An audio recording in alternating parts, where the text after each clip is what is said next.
বৰ্তমান আমি বিদ্যালয়ৰ পৰা আহি আছোঁ আৰু আমি চৰত কৰোঁ, চৰৰ বিদ্যালয়খনত কৰোঁ আৰু আমাৰ অহা যোৱা যিটো ব্যৱস্থা সেই ব্যৱস্থাৰ আমি কি মাধ্যমেৰে গৈ আছোঁ, কি ব্যৱস্থাৰে গৈ আছোঁ অলপ চাওক।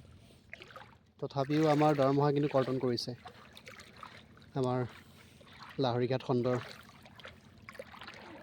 অন্তৰ্গত আমি এনেকৈ অহা যোৱা কৰোঁ। অলপ চাওক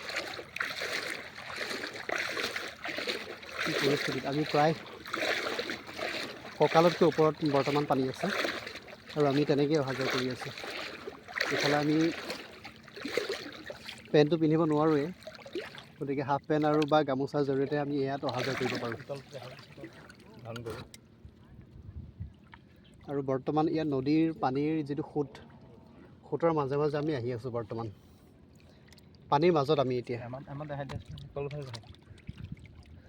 এবাৰ চাওক,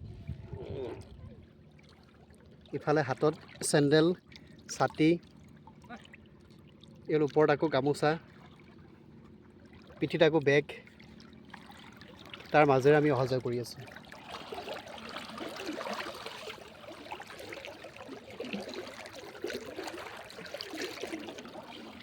আৰু বাইক আছে আমাৰ সেইটো পাৰে,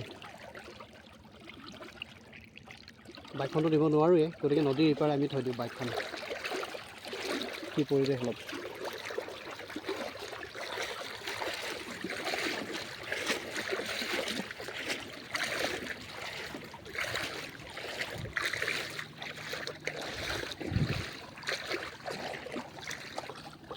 এনেকুৱা নলা, নদীৰ খুঁটি দুটা পাৰ হ'ব লাগে। এতিয়া আমি বৰ্তমান 2 নম্বৰ নলাটো পাৰ হৈছোঁ। ইয়াৰ আগত এটা নলা আছিলে আৰু সেই নলাটো পাৰ হৈ পেলাই আমি এতিয়া 2 নম্বৰ নলাটো পাৰ হৈছোঁ। আৰু এনেকুৱাই আমাৰ বৰ্তমান বিদ্যালয়ৰ জীৱন যাত্ৰা চলি আছে। ধন্যবাদ।